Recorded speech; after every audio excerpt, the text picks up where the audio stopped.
Well, that's what we got to wake up here in the Denver area. It's why we live here. The weather, well, here we are. Let's see, it's the 9th. First day of fall was the 21st, I think. So we're 2.5 weeks into fall. And we got snow already, which is a good thing. We love it here. How are you doing on this fine Monday? I was going to come to you live, but actually, I was out, believe it or not, knocking off snow off tree limbs. Um, these kind of snows, we love them. They're beautiful. Dealing with a little snow blindness, you get out there, and I forgot to take my sunglasses, and I'm already sensitive to light to begin with. But boy, that like will narrow the pupils right down to a pin. So, loving it though, knocking off the snow on my trees and neighbors as well. You know, the tree limb damage is probably the biggest thing that we have here. So, the rest of you good people, hello, Jeff down in Tampa and Rex down in San Antonio, sending you guys a lot of cool weather. So, how are you doing? How was your weekend? Good, I hope. Yesterday, I think it was Saturday, it was 78 degrees. And so it just goes to show you how things can change very quickly. And I think that that's true in so many other areas as well. Uh, I keep on saying that the we don't know sometimes when we are in a cycle, and maybe we may be aware that we're in a cycle, but not sure what part of the cycle. So, anyway, that has certainly proven to be true in life. Uh, been doing a lot of reading, a lot of reading. If I wasn't going to do this show here, I would probably be reading. I want to talk about two things, three things actually, and they're all related. It's the whole perception of time and reality. And give me 1 second here. I have pulling up. There we go. Always come prepared, right? Sure. It's just sometimes getting to the right where place. Okay. So think about your perception of time. Now, we can think of time in a general term, but it's unique to each individual. There are those who can experience, let's say, 10 seconds that to them seems almost to be a minute. And there's those who can actually experience a minute that seems to go by in a second. So time truly is relative to how you actually perceive it. And I often think about 2 points of time. Now, I'm going to be talking a lot from biocentrism. Dr. Robert Lanza. Get this book because this book will help you really begin to think about some things that, well, each of us just take for granted. Or let's say more importantly, take as absolutes. And that's dangerous. I was an individual like that. I was an opinionated individual. And it's not bad that anyone has an opinion. We all do. It's just that sometimes the way that you come off, it can be irritating. And it takes sometimes age to mellow that out. So, in Dr. Lanza's book, one of the things that you become very much aware of, and there are 7 laws to biocentrism. And the first thing you have to understand is that time, in fact, I'm going to read this. Time is a concept looking for a function. Now, here's something that's really going to be interesting. Without an observer, time doesn't exist. Your whole life, from the moment that you are born in this plane of existence to the time that you leave, each millisecond, sometimes it can go down to the millionth of a millisecond, you are leaving a vibration, an impression on the fabric of time. Now, if you take this to the next step, technically, all of those events that have thus far happened are technically an each different you. And we don't think about this in a manner that says, oh, okay, right? That I think of us continuously. When you get up and look into the mirror in the morning, you see what you thought was the same image that you last saw, but that's not true. Time has passed. And when you think about this, let's say you've lived in the same place for 10 years, and that is your routine when you go into the bathroom. All bathrooms that I know of have, unless they're an outhouse, um, mirrors. And it's really how you and I frame the reality of time itself. And so now, when you begin to look at it from your soul's perspective, each one of those of you in the past have a voice. They're speaking. That's never lost on the fabric of time as long as there is an observer to see it, to observe it. Think about that. Now think about yourself. How many of you are there? And would you not agree that as you've gotten older, you've changed? Physically, we know that is self evident. But in every other circumspect of the concept, and those are different yous. I mean, we all look back as our pictures, hopefully you have them, many of us don't, of when you were babies.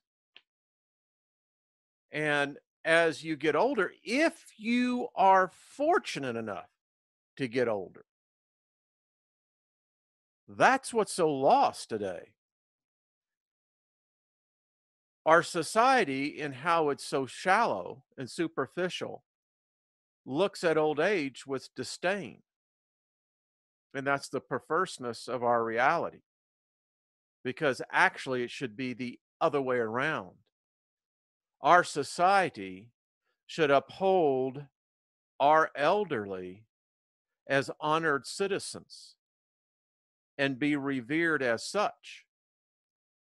Because no matter where they are in life, how they got there, whether they're perceived to be wise or they're perceived to be unknowledgeable, The fact of the matter is they're there and you're not.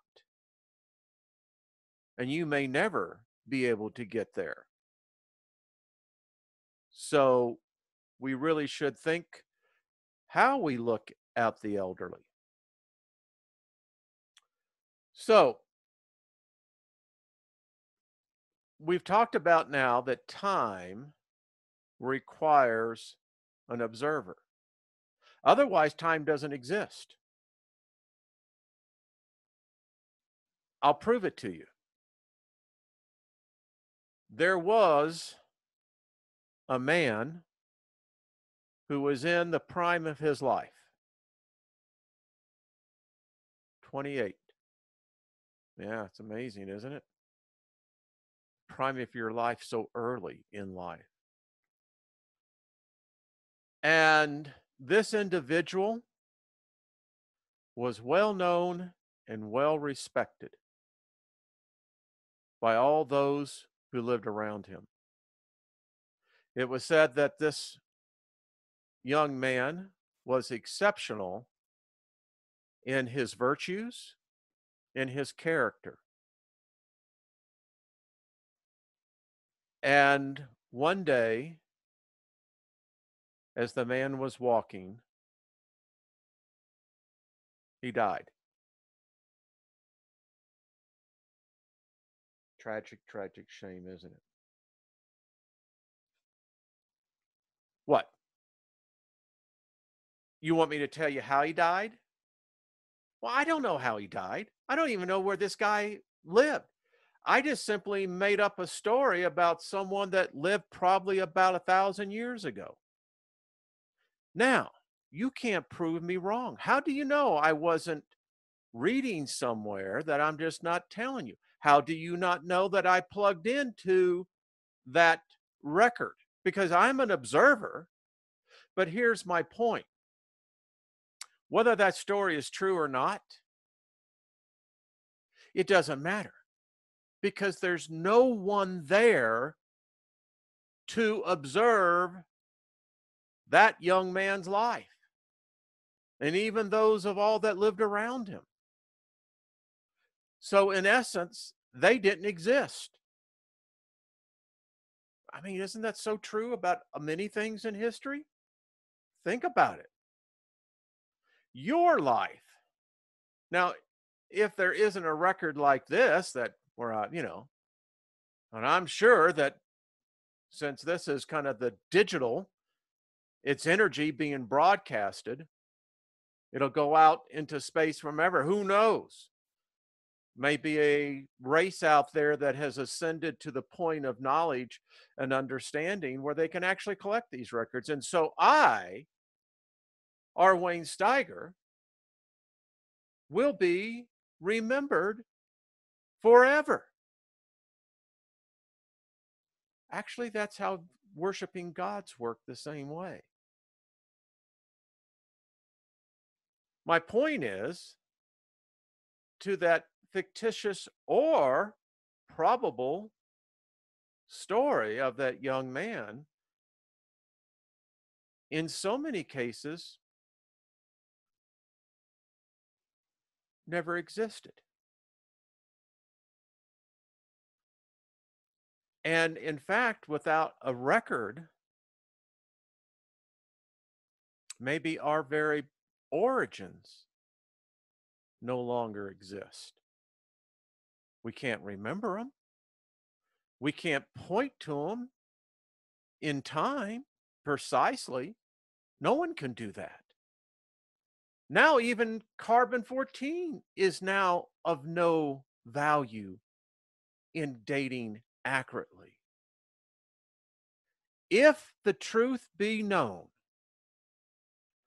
modern man does not know what time it is. Everything. You and I think that this is 2017, October 9th. No, it's a guess, and a bad one at that. The truth of the matter is, we don't know what time this is. We live in a world of illusion. So, in this world of illusion, you can make crap up and it becomes truth. History is always written from the biased and bigotry perspective of the writer. We're all bigots. Oh, I know some of you get upset when I say that. I'm no bigot. Yeah, you are.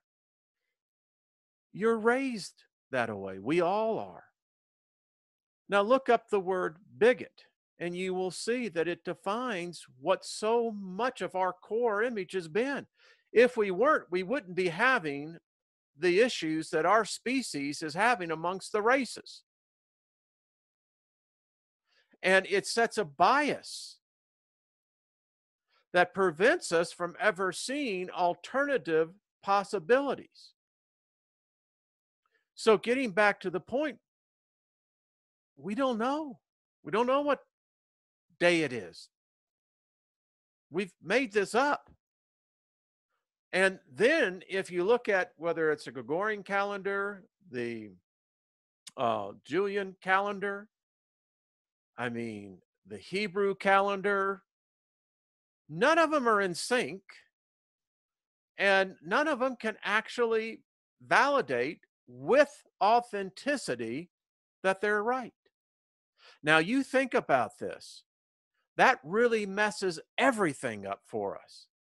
Because if we can't, as a species, know what date this is actually, well, then how can we say about anything else, particularly something like time? And think about time in eternity. Do you know that eternity has a specific, a finite time? Otherwise, how could you have eternities of eternities? And think about this. At the moment of your death, you're dying. You know it. You can sense it. You know, we've heard the stories. The one that I recall is Michael Jackson. As it was reported, his last words, he knew he was dying and said, I don't want to die. So there is that moment, that singular moment when that reality permeated his consciousness. Now think about this, because you and I are going to experience it. Could a second, a hundredth of a second, be an eternity within itself? I used to suffer from kidney stones.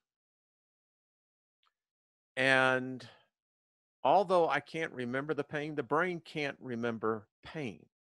It's the most unique thing about that organ. Um, try to remember. You can't even remember the sensation of pain. None of us can. But I can remember the misery that I was in. That wasn't a stretch for me at all. So I can remember one particular incident. The pain was just excruciating. And if I'd only been more aware like I am now, that was an eternity. It was agony. And so it's that moment. And when we're talking about time, we have the perception that time is linear. It only goes in a straight line, but it's not true. So, would you say then, right at that moment, when your consciousness leaves this body? Now, listen to me on this. There's science to back up what I'm about to say. It appears by what they can measure the activity of the brain upon death, there's a residual energy. It's an electrical signal. Now, many times, what our measurements are today, and they're getting better, this is why we know that this is true. You ask how long that signal, that impulse can last. They've actually recorded, in some cases, several minutes, maybe even longer. We don't have the technology or the sensitivity of instruments right now to measure all that down. But what medical science is figuring out, there is residual activity. So I'm asking you, do you think that the consciousness, the soul of that individual is aware of that? And could that be the judgment? That everyone says that you have to have the scales balanced. I'm not so sure about that, but I can see that if you were in that transition place, maybe it's what they call purgatory. I doubt it, but could be a definition. Maybe the alchemist of old knew this. And what I'm trying to bring out here is that for that individual, time in the way that he or she saw it has ended, or has it? We don't know about this place. I've been there in a vision. I was literally in that place, but I haven't been in this place. Now, there is writings that talk, and we're beginning to find out, even in from the philosopher, learning about this place. And this is why I was talking about time. And again, biocentrism teaches that moment when molecular cohesion begins to disintegrate.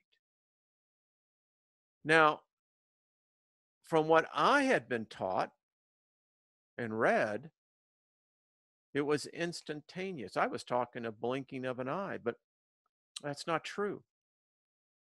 Now, unless, let's say, it was in war or something, in a tragic accident where the brain organ was destroyed,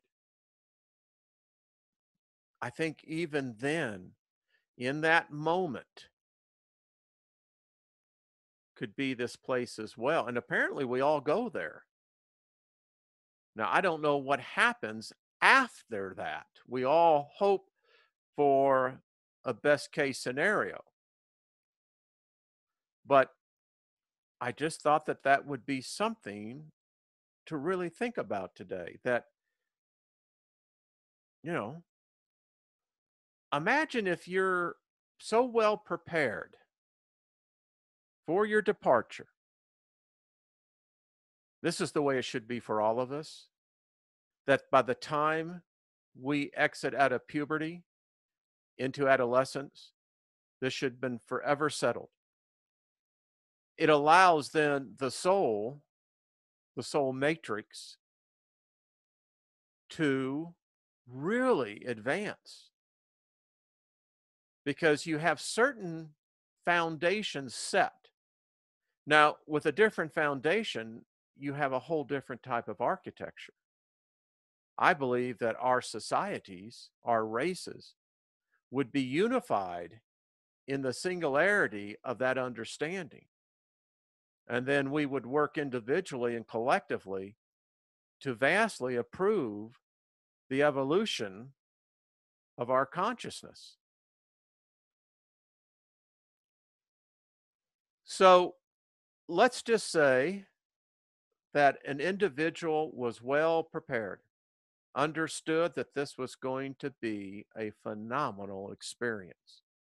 I mean, they knew without a doubt that no matter what happens, that at that moment, they are so looking forward to the ecstasy of the release from the body, the unification of consciousness, soul, and spirit, entering into the ability that they know and recognize that they have the ability to create out of the nothingness, the ether.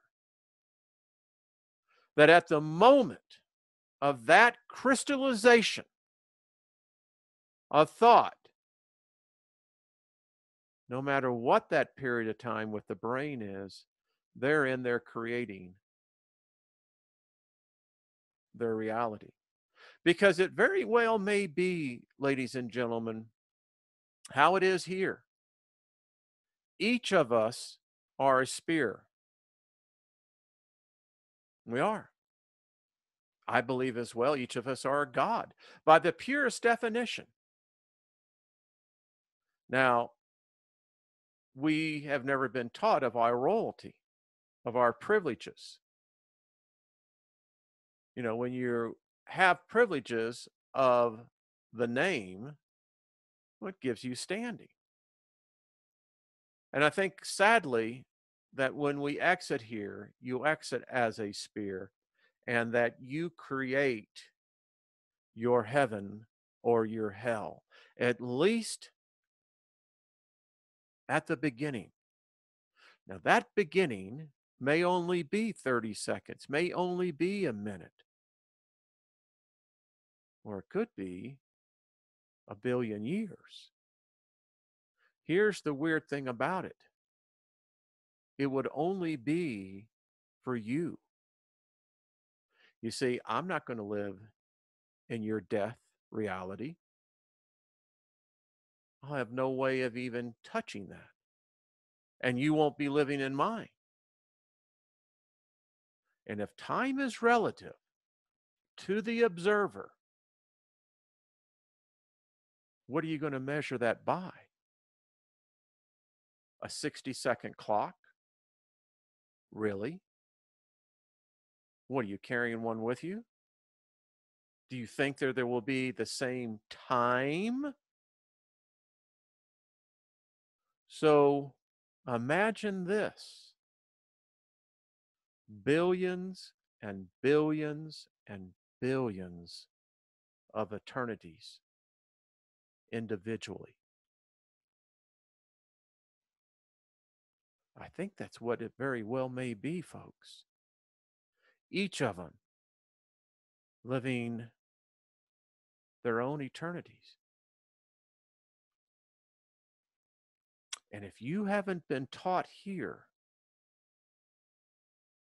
what to do over there, your eternity could be a hell.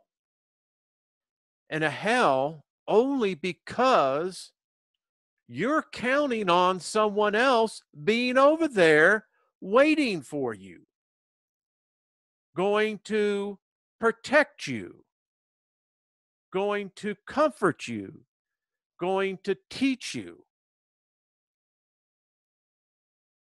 Maybe.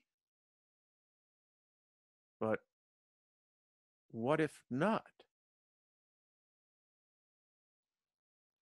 And so, as you will learn in biocentrism, that all of this is connected.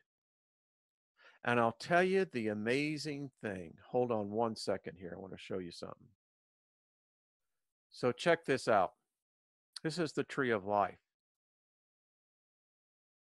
If you can begin to comprehend this, in this is alchemy. This is what I see it as, that I can now see this and I can see that there is an infinite being. The first law of alchemy is understanding all is one. All started from one. One is all. And so in here, believe it or not, and this is how I see this, I can see the elements, I can see the energies, I can see the polarity. Yeah, all here.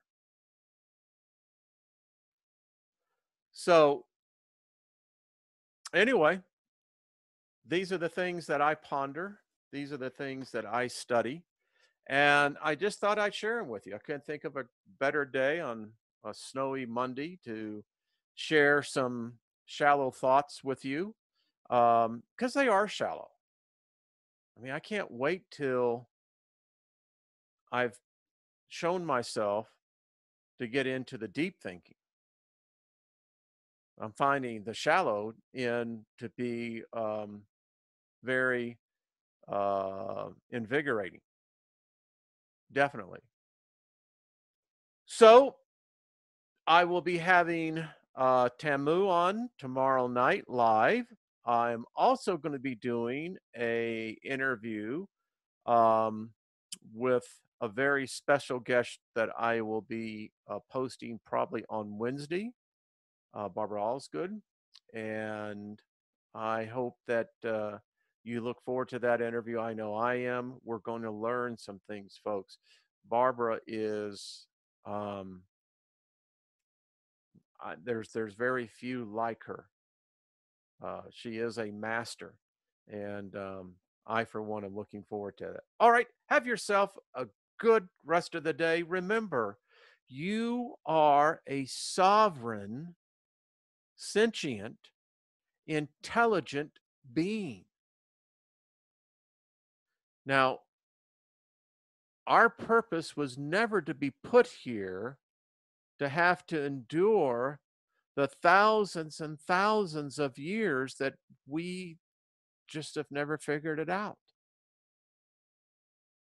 I think we are. I hear the voices of our past ancestors cheering us on, saying, yeah, they're finally getting it. And as hard as the overlords of the past try to burn this knowledge out, they didn't figure it out. You see, they were all physically minded. Think about that. You see, folks, everything is on vibrations, everything is on frequencies. So is knowledge. The collective knowledge exists. And as we continue to stop this regression of our species, and that's what we've been doing for the last 2,000 years. Oh, hell, let's just be honest. Probably in the last three, maybe 4,000 years, we have not progressed, we have degressed, regressed, because we should have been way down the road, folks. Good Lord. I look and see what we are right now. Ay, ay, ay. All right. Let's get this thing together, folks. Let's get unified. Let's realize no one here is perfect. No one's got all the answers. No one's read all the books. No one has gotten all the insights. Reminds me of the episode on Stargate when Colonel O'Neill got his head stuck in that thing, right? And all the knowledge of the Asgards, all the knowledge was downloaded into his head. I haven't found that device. and would probably have the same result when you think about it. So we're doing our best, we're learning, we're pushing each other. And, sometimes you just have to begin to think at things, do away with the past. Listen, the past is good to understanding, but the problem is we don't know our past. And that which we thought we knew, we don't know at all. So we have to begin to look within. We have to begin to embrace the knowledge that has been secreted away and begin to apply this and bust those core images that all of us grew up on. We don't need religion. My goodness, I see people on this. Listen, when you pray, do you know who is the only one listening to your prayers? You, Betty. You're the only one, Jack. You're creating out of the ether. That's how it's always been. All right. We will talk real soon. Be kind to one another. Look forward to the next time. Bye bye.